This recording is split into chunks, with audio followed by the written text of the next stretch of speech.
if n is equal to 6, the correct sequence for filling of electrons will be.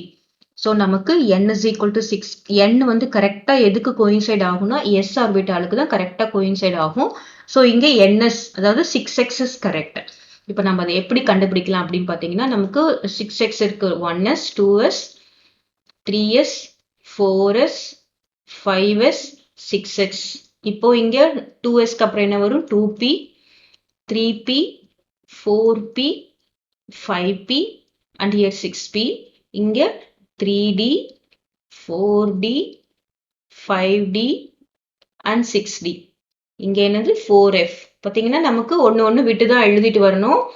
5f 6f. இங்க வந்து 4d கிடையாது, இங்க 2d கிடையாது, இங்க 1p கிடையாது. ஸோ இது நம்ம எப்படி போடலாம், கரெக்டா நம்ம அரேஞ்ச்மெண்ட் பண்ணணும்.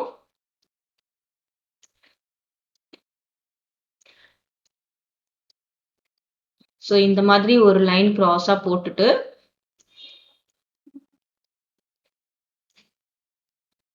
நெக்ஸ்ட் பாத்தீங்கன்னா உள்ள வந்து ஒரு லைன் இந்த மாதிரி போட்டு தான் வரும். கிளியரா, நம்ம அப்படியே ஜாயின் பண்ணிடக்கூடாது, அது தப்பு.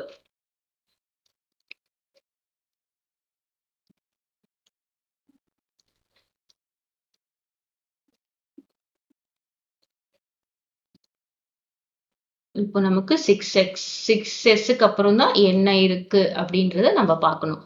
ஸோ இந்த நமக்கு இப்படிதான் இது ஆயிட்டு வருது. இப்போ 6s ஏன்னா n is equal to 6. அப்போ ஃபர்ஸ்ட் என்னது பார்த்தீங்கன்னா 6s. 6sக்கு அப்புறம் பாருங்க இது எப்படி போகுது, நெக்ஸ்ட் 6p போட்டக்கூடாது, இந்த பக்கம் போயிட்டு அதுக்கப்புறம் என்ன இருக்கு 4f இருக்கு, 4f அதுக்கப்புறம் என்ன இருக்கு 5d இருக்கு, அதுக்கப்புறம் என்ன இருக்கு 6p இருக்கு. கிளியர். ஸோ இப்படிதான் நமக்கு ஆர்டர் ஆஃப் ஃபில்லிங். அதுக்கப்புறம் இது இப்படியே போயிட்டு இருக்கும். ஸோ இது இந்த order of filling the electrons. இப்போ 6sனா என்னது, n is equal to 6, so this is ns. இங்க 4னா என்னது n minus 2f. அதுக்கப்புறம் இங்க n minus 1d. இங்க என்ன வரும் np. So this will be the order of filling. இது நமக்கு எங்க கோயின்சைட் ஆகுதுன்னு பாருங்க, ns, n minus 2f, n minus 1d and np. So the option will be A.